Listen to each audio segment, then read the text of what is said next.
एक समय की बात है। चिकोटी नामक गांव में अक्सर अजीबोगरीब घटनाएं हुआ करती थी। गांव वालों का मानना था कि चिकोटी गांव शापित है। जब भी कोई गांव वाला जंगल में जाता तो वह जिंदा नहीं बचता। गांव का चंदू किसान अपनी गाय के साथ जंगल के रास्ते होते हुए जा रहा था। रात काफी हो गई थी। अरे, रात काफी हो गई। मुझे जल्दी निकलना चाहिए था, लेकिन यह गौरी जंगल में चलने लग गई और देर हो गई। गौरी, अब हमें जंगल से जल्दी घर निकलना चाहिए। तुम्हारे साथ साथ ये तुम्हारी बहनें भी तो जाएंगी ना, और तुम कब तक ऐसे ही चलती रहोगी? इतनी रात हो गई है, अब जल्दी चलो। वैसे भी इस जंगल में अनहोनी घटनाएं होती रहती हैं गौरी। चंदू डरता हुआ अपनी गाय के साथ थोड़ा आगे बढ़ता है तो उसे पेड़ के नीचे एक बुढ़िया बैठे हुए दिखाई देती है, जो देखने में काफी डरावनी लग रही थी। अच्छा, तो तुम आ ही गए। अच्छा हुआ कोई तो जंगल में आया। बहुत दिन हो गए किसी इंसान का खून नहीं पिया। आज तो मजा आ जाएगा। शिकार खुद चल कर आया है। कौन है तुम? हमें जाने दो, हमको अपने गांव जाना है। चंदू यह सब सुनकर डर जाता है और अपनी गायों के साथ तेजी से भागने लगता है। तभी अचानक से वह बुढ़िया चंदू के सामने आ जाती है। उसके बाद वह बुढ़िया चंदू को मार डालती है और उसका खून पी जाती है। सुबह तक यह बात गांव में आग की तरह फैल जाती है। अरे भैया, सुना है उस बुढ़िया ने कल रात चंदू किसान और उसकी गायों को मार डाला। भैया, ये तो अच्छा नहीं हुआ भैया। हाँ भैया, अब तो इस गांव में रहने से भी डर लगता है, लेकिन क्या करे भैया, गांव छोड़कर भी तो नहीं जा सकते ना। जो वो जंगल है वो भी गांव के बीचों बीच ही पड़ता है। आखिर जाए तो जाए कहाँ? यह सब बोलकर वो गांव वाले उदास हो जाते हैं और चंदू के मरने की खबर जब उसके घर पहुंचती है तो चंदू का बेटा बहुत जोर जोर से रो रहा होता है। पुष्पा पप्पू की सौतेली माँ थी। वह कहती है, अरे रे रे, अब बस भी कर दे रोना तू। तेरा बाप तो तुझे छोड़कर चलता बना मेरे ऊपर। आखिर मैं कहाँ से खिलाऊंगी तुझे रोटी? मेरा तो खुद एक बेटा है, और तेरे बाबा जो आज तक एक पैसा नहीं जोड़ पाए, छोड़ गए तुझे मेरे ऊपर। नहीं नहीं, अब मैं तुझे अपने पास नहीं रख सकती। निकल जा यहाँ से। जग्गू पप्पू का सौतेला भाई था और वह बोला, अरे हाँ माँ, निकालो इसको यहाँ से। पिताजी का सबसे लाडला बना फिरता था, अब आएगा मजा। अरे नहीं नहीं माँ, ऐसा मत कीजिए। मैं आखिर कहाँ जाऊंगा माँ? ऐसा मत कीजिए माँ। पिताजी के बाद अब आप ही मेरा सहारा हो माँ। अरे वो सब मैं कुछ नहीं जानती, समझे? तुझे इस घर से जाना ही होगा। जा यहाँ से। जिसके बाद पप्पू वहाँ से बड़े उदास मन से चल देता है। चलते चलते वो गांव के उसी जंगल में आ जाता है।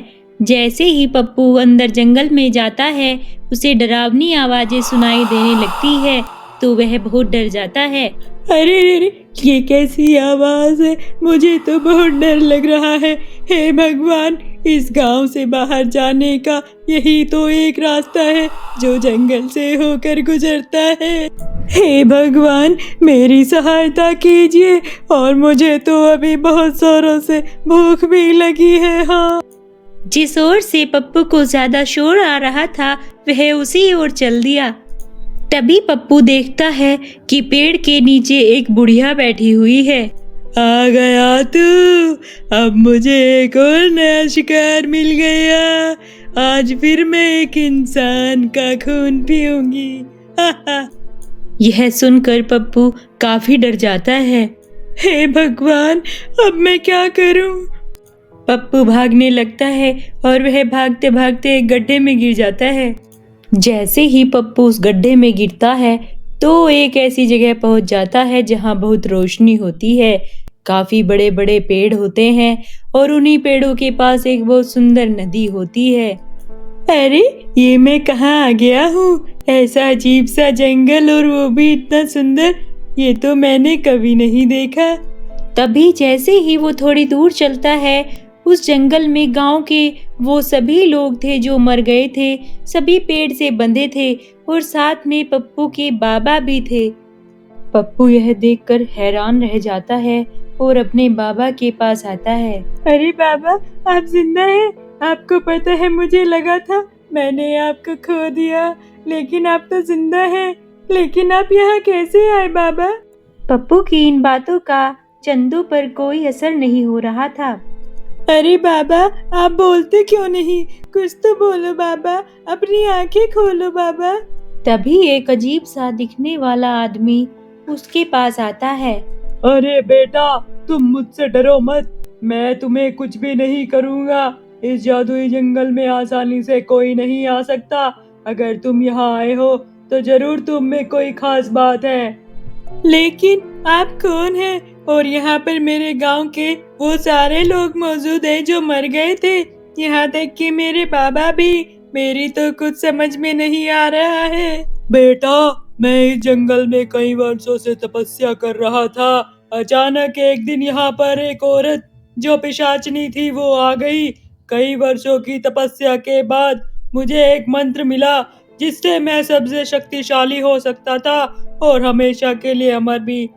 लेकिन इस बात की खबर उस पिशाचनी को लग गई और वो मुझे यहाँ मारने आ गई। मैं पिशाचनी हूँ।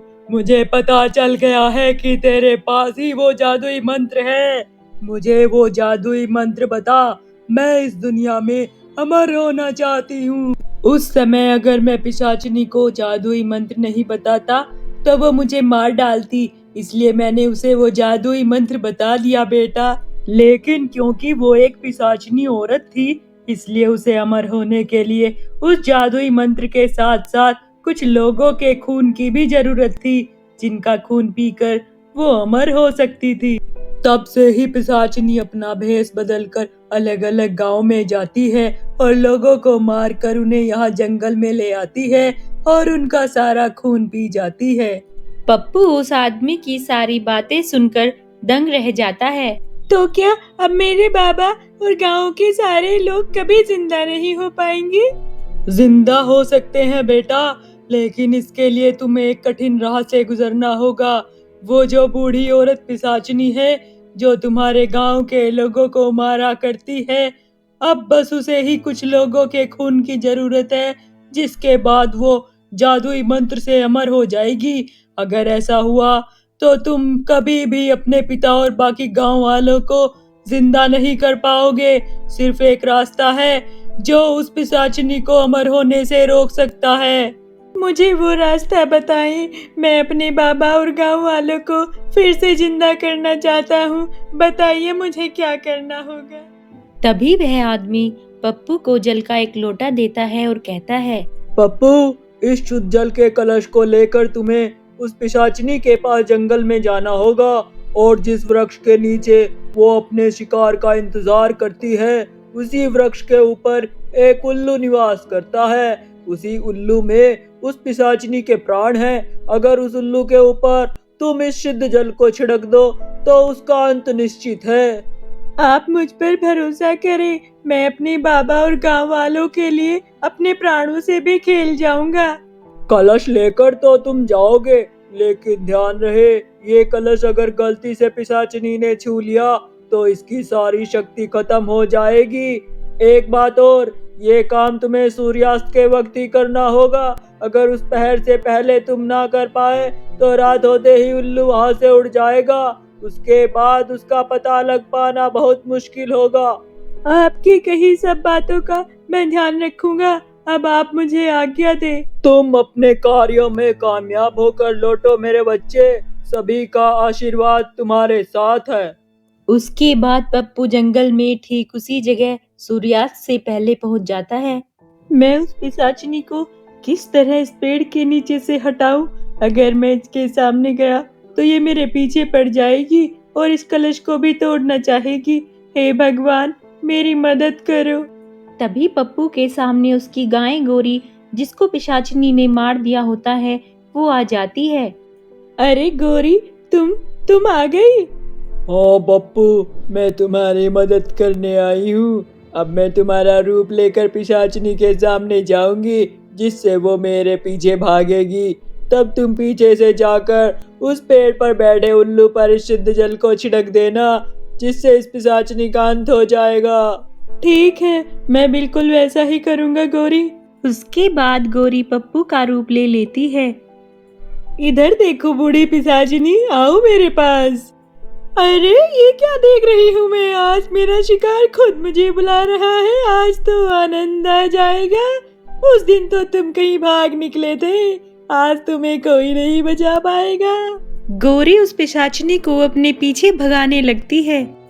इसका फायदा उठाकर पप्पू तुरंत उस पेड़ के नीचे आ जाता है, जहाँ पर वह उल्लू बैठा होता है। सूर्यास्त होने ही वाला होता है, तभी पप्पू तुरंत उस उल्लू के ऊपर उस शुद्ध जल को छिड़क देता है।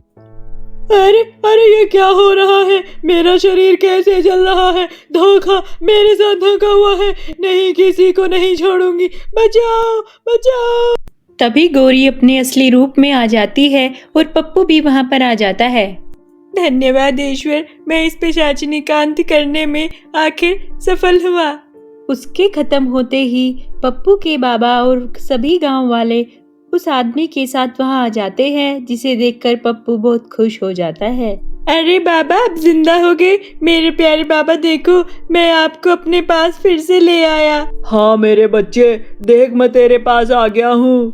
वाह पप्पू, तुम सच में बहुत बहादुर और साहसी हो। तुमने उस पिशाचिनी बुढ़िया को हमेशा के लिए मुक्त कर दिया है। अब वो बहुत दूर जा चुकी है। अब तुम्हारा गांव शापित नहीं रहा बेटा। अब किसी भी गांव वाले की मौत नहीं होगी, और ये सब केवल तुम्हारे ही कारण हुआ है। उसके बाद मरे हुए वो सभी लोग जो पप्पू की वजह से जिंदा हुए थे, पप्पू को बहुत धन्यवाद करते हैं। बेटा मुझे माफ कर दो, मुझसे बहुत बड़ी गलती हो गई। मैंने तुम्हें बहुत भला बुरा सुनाया और तुम्हारे साथ बहुत गलत व्यवहार किया। मुझे माफ कर दो बेटा, मैं आगे से ये सब नहीं करूँगी। मुझे अपने किए पर बहुत पछतावा है बेटा।